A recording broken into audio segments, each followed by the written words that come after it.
All right, welcome. So this is a video that has been asked for a long time, and I'm very happy to bring it to you. I've been working on this thing for about a week, brainstorming different ways on how to kind of build you guys the exact protocol and replica that I used, as well as throw in a lot of different experiences to give you guys the best probability of getting a job. So again, this is going to be how to get a job in cyber sales or cybersecurity sales with no experience. Okay, so that's the name of this title.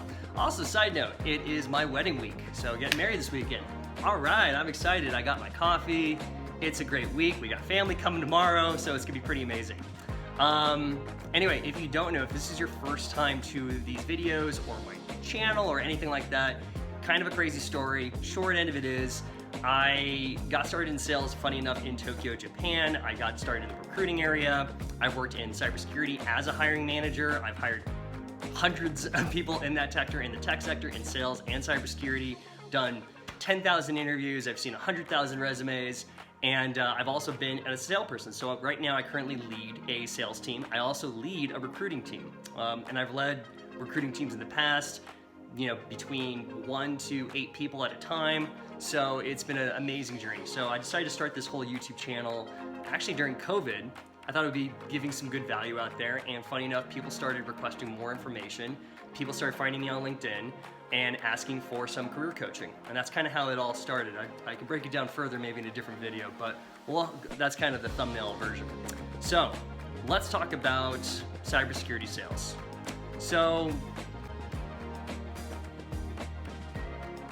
cybersecurity sales, sorry, I have to take a pause there. There's a few different packages that you can do. Some involve kind of a SaaS model. If you don't know what SaaS is, it's software as a service.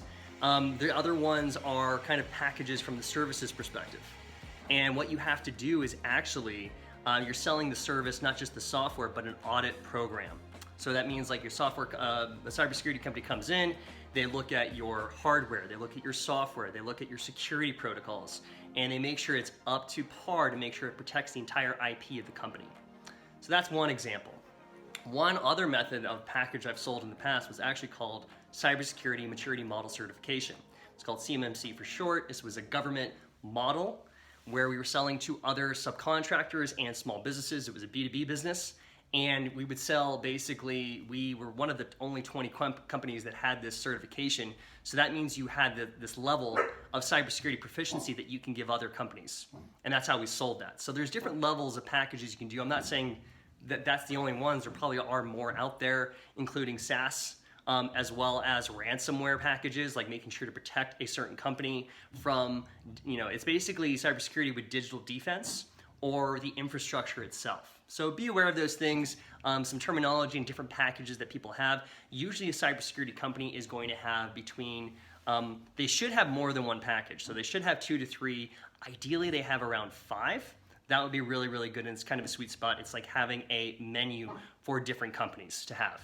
So be aware of those things. So today, getting into it, we're gonna break down resumes, cover letters, LinkedIn, networking, generating leads, interview prep, the interview itself, and offer letter and salary negotiation. This might be a longer video. If it is, I'm gonna make this into 2 parts. Okay, so if you like part 1, definitely go to part 2. This is gonna be a real comprehensive, a little bit of everything. It's not everything, I know, because only special people get the good, like the top stuff, but I still give you guys a lot of value, at least I try to. So hopefully this is really helpful for you guys. Let's talk about tech sales in general real quick. 3 things that you should be aware of and things that you should know, okay? Number 1, you need to know your strengths and weaknesses. Very important to do. This is probably going to be an interview question as well from hiring managers. It's one of the oldest, you know, tell me your strengths and weaknesses. Tell me what areas you excel at or areas that you need improvement on. Sorry, I got the dog in the background. And you want to make sure that all they're looking for is a level of self-awareness, that you have a level. All the time I get 80% of the people do not answer this appropriately, or they don't know, or they say, I don't have any weaknesses, which is very, very common. And they're all only looking for self-awareness. Nobody's perfect. Everybody has areas they need to work on. You know, thank God for me, I'm not the best at organization. Thankfully, my fiance is, and thank God there's like CRMs and tons of online organization tools to keep me, but organization's not my strongest suit. I definitely think sales, recruiting, and public speaking is, but maybe I have some other ones too. So you want to make sure that when you answer this, you have practiced it before, and usually you want 3 in 1. 3 area strengths that you say to you're communicating, and 1 area of improvement. And you also want to say what you're doing to improve upon it. It's like kind of like you're saying like, hey, I know I'm weak in this area, and this is what I'm doing to fix it. That's how you answer it. Okay. 2, you want to make sure that you have a committed mindset of honestly 2 to 5 years. Very, very important to do. I don't think a lot of people really plan this out. And unfortunately, this will help you through the swings. There's no such thing as a sales company where you're just killing it all the time. It's like a healthy stock chart. 2 steps forward, 1 step back.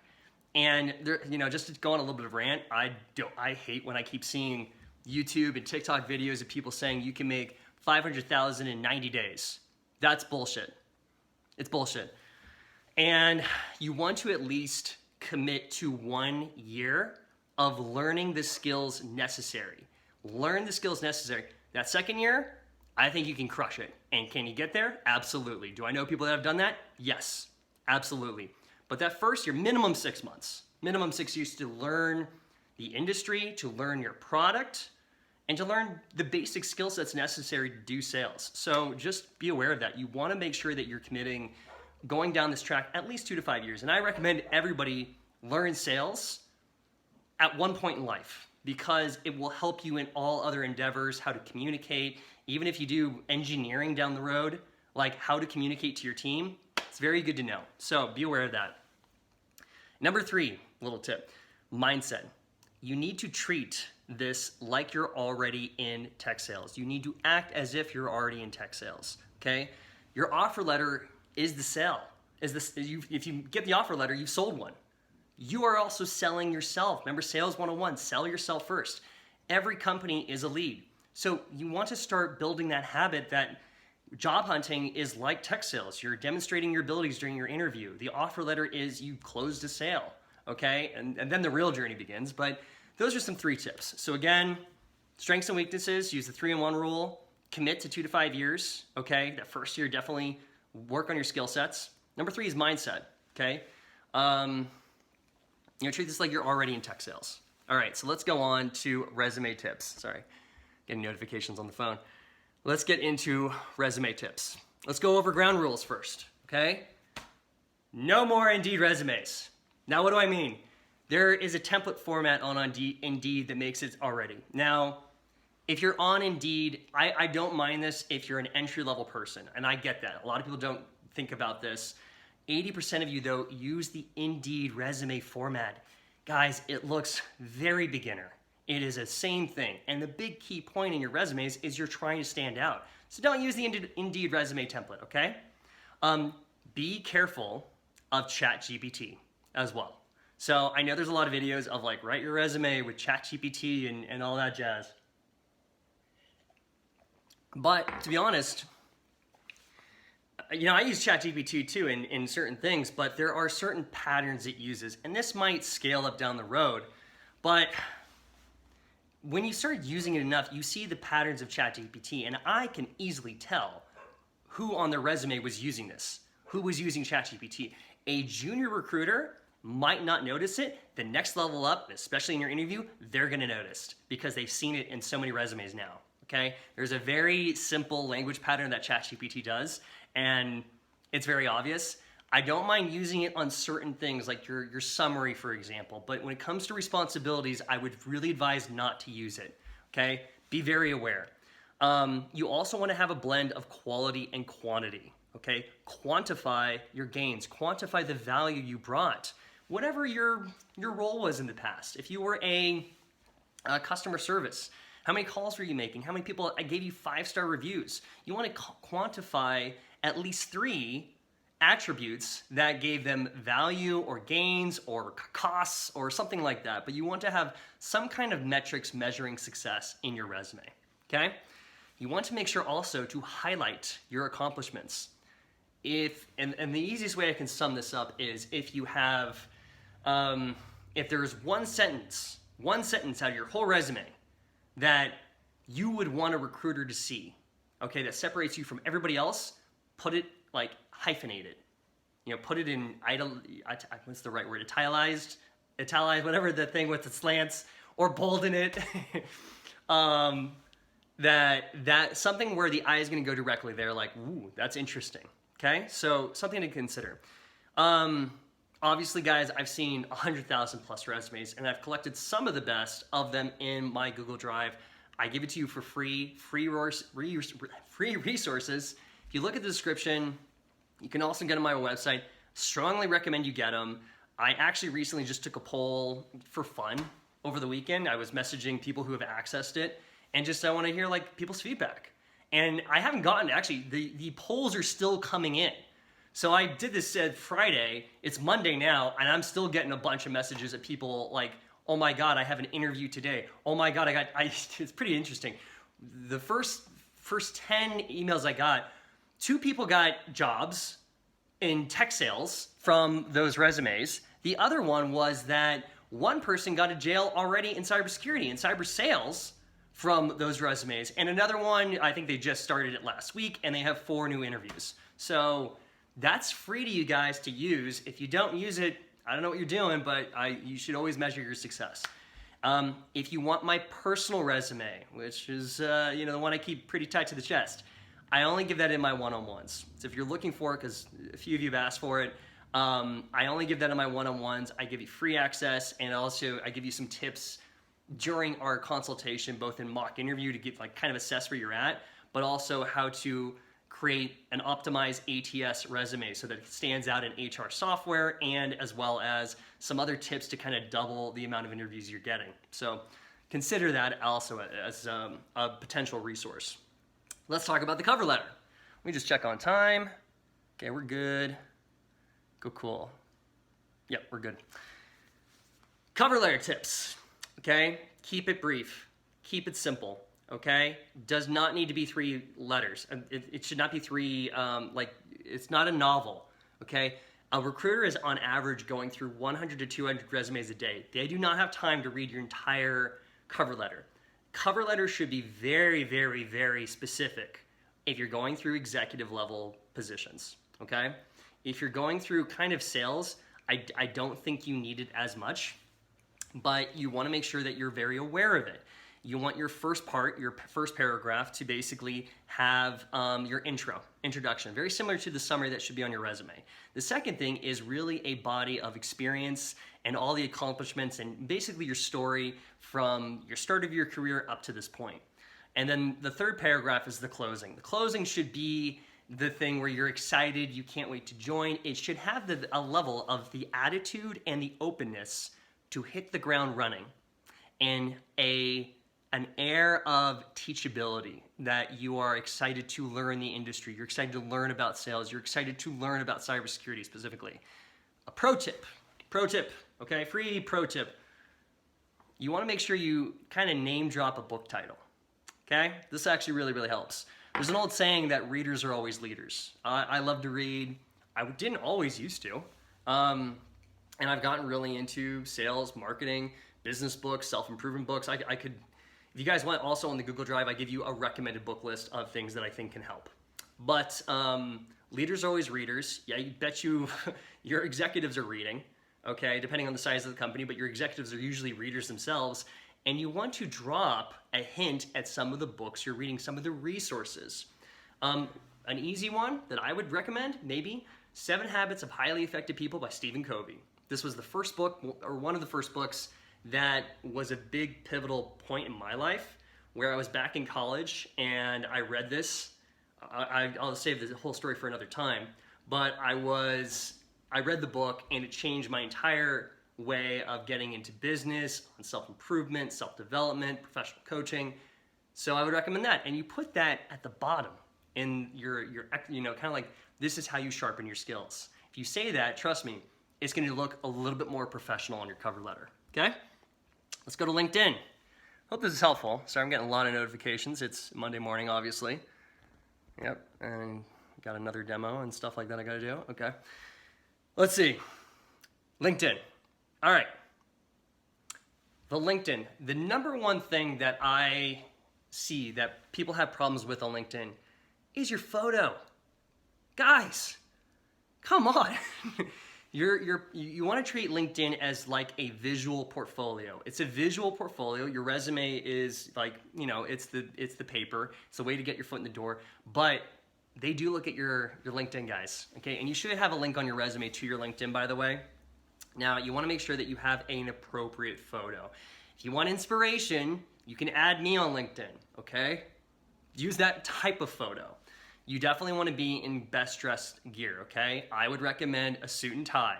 You want to make sure that it's from the top, from like kind of the belly or the chest, mid belly to here, at least the top half. Do not be just your face. This happens all the time. Make sure you're smiling or at least a approachable demeanor, especially in sales. This is a common thing I keep seeing where I see a lot of, and by the way, I've trained, there was a one sales director, and he wanted to change, and his LinkedIn looked very unapproachable. And I get he was trying to have like his game face, his serious face, especially when you're trying to get, your beginning, positions, like within, I would say entry to mid-level. You want to be very approachable. So smile or at least look, approachable. Suit and tie. If you don't know how to get like these photos, this is what I did. I asked a friend. I had a friend who was a semi-professional photographer. He's going to be at my wedding, actually, funny enough. And, we took it. That shot in the photo on LinkedIn is from when I was living in Tokyo, so it's Tokyo background. And I know not everybody has that ability, but there's a lot of photographers on Craigslist, online, on Facebook, on Instagram that are trying to build their portfolio. And when they're starting off as students, they'll do it for free. Okay, so you don't have to hire a professional. Get somebody who's a student who actually knows the basics of lighting and how to get a great photo of you. And maybe you can barter system and maybe for his pay, maybe $10 or $20 or something like that, or give him a free Starbucks card or something like that. But do that to get it. Also, if you go to certain career fairs, part of the kind of the entry fee into certain career fairs is they have professional photographs, and you can do a thing for your LinkedIn. So that's another way that you can get professional shots with LinkedIn. Your LinkedIn, I'm just giving you the bare bones here because I break this down a lot more comprehensively in more of my private stuff. But in LinkedIn, make sure you highlight learning. You have a learning mindset. And it is very key on that, your photo and that first title. Okay? So if you're not sure, feel free to check me out on LinkedIn as well. Add me as a friend, connect with me, and you can get an idea of what a professional LinkedIn looks like. Okay? All right, let's look at networking. If you are in college, if you are in a master's program, if you are in a boot camp, start now. Do not wait till the end. Start now. This is a common thing that happens where everybody waits until they graduate or get the certification or when they level up their skills, then they start networking. Bad idea. Start right now, okay? If you have a job, you should be networking with somebody within your industry or somebody you would like to connect with and pick their brain at least once a week. If you do this 52 weeks in a year, you have at least 50 people who can be referrals, and they can be professional contacts in different things, and you can get good inside information in the industry. This is something I do all the time. So be aware of that. If you are brand new, you're just starting off, if you're unemployed, if you're just starting the job search, or you're in school, you should be doing this 3 times a day. Okay? 3 times a day, you'll have 1,000 new potential leads in 1 year. That's how powerful that is if you just are consistent with it, okay? So make sure that you're networking with these things. If you're in a boot camp, boot camps can be very, very great. If you're going into cybersecurity, I've done a video on that where I'm a little like, you're better off getting a master's. If you're in sales, I do recommend certain boot camps, not all boot camps, but certain boot camps. One of my favorite, honestly, is Tech Sales Ascension by Eric Finch. I know the guy. I know his partner, Chris. I've talked to them one-on-one. I think that they are very knowledgeable about what they do. I think that also they have a lot of integrity. And at the same time, I talked to a guy yesterday. They don't even know about this, and they might see this video and be like, oh, we didn't know you contacted him. But I was talking to people who had graduated their program. I know of 3 right now that already graduated that got tech sales jobs right away. I talked to the guy yesterday, and it was very interesting. I really enjoyed his feedback. I'll keep his name private, but since the beginning of starting Tech Sales Ascension, from the beginning he started, it took him about 2 weeks to get through, and then basically since the start, 45 days later, which is basically a month and a half, he got a job in a SaaS company. He's making a lot more than he was, so congratulations to him. But it was a really good where he was very thankful for that program. So definitely recommend that. If there's other vendors I recommend, check out the Google Drive. I give a whole list of recommended boot camps, programs, job hunting tools that I would use, that I either know the people very, very well, or they do have my endorsement where I've seen them give good results to a good amount of people. So check that out, okay? All right, so we talked about networking, career fairs. Now, let's get to the other one, career fairs. This is how I got into cybersecurity with no experience, okay? On to the meat. You want to make sure that you start going to career fairs, conferences, trade shows, basically everything that has an event attached to it, okay? Now, the things that you want to look at, IT defense, okay? Cybersecurity. I went to a career fair that was looking for engineers. They weren't looking for salespeople. So that was key. 80% of the job market, by the way, guys, is not advertised. It's not advertised. It's not on job ads. I'm not saying don't use job ads. Use it. You want to increase your probability of exposure. But 80% is not on there. So what I did, I went there and I started connecting. I started networking. I went to every single booth, okay? Now you have to make sure that you're selling yourself. You have a pleasing personality. You have articulation, and you know the basics of sales, which is why I think Tech Sales Ascension can give you those basic foundation for you to use. You want to make sure that you get there early. You get there early because when any networking event, people come like middle of it. Okay, so you want to get there early. Get that one-on-one time with every single vendor, and then you basically you want to prepare your elevator pitch. I would recommend preparing a 2-minute elevator pitch about yourself. And then, hey, I'm actually looking to get into cybersecurity. What would you recommend? I have no experience, but I was thinking about sales. Who do you think I should talk to? You start the conversation asking, and guess what? They become a network. Either they know a person, or they're like, oh, actually, we're looking for salespeople. This is exactly how it went, okay? And it's very interesting, but yeah, it's a funny story. I'll save it for another time. But yeah, I do it at the beginning, early, but then you also connect with everybody else at the career fair. This is great because you connect with all the vendors first, do that at the beginning, you do your 2-minute elevator pitch, you asking about like kind of just sales in general, how are they growing, who would they recommend that you talk to. Then you network with everybody at the fair that are also job seekers, and you make those relationships. Then at the end, you talk to all the vendors again. This is gonna help them really know who you are and cement that you're, like, oh, I remember you. Out of the 100 people I talked to today, I do remember you because you hit them twice, and you hit them with good questions. And you showed a genuine interest in expanding the business, okay? After that, follow up with them on LinkedIn, give them a big thank you, let them know like, hey, I'm looking to break into cybersecurity serial sales, what would you recommend, okay? You start from there. Some people are gonna be actually actively hiring, maybe about 20%, but the other ones might know the right company on how to break into it.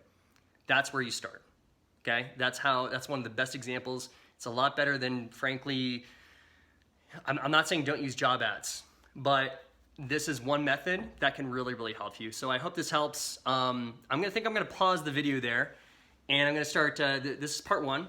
Part 2, we're gonna start talking about researching companies, interview prep, all this stuff as well, okay? If you can access that, you can go to the Google Drive. I'll place it there so you can watch the full video. Take notes. The best way to do this is to watch it and then rewatch it, okay, with notes as well. All right, guys, take care. Check out some of those tools that we have, free resources for everybody, and have a good one. Chat with you guys later. Cheers.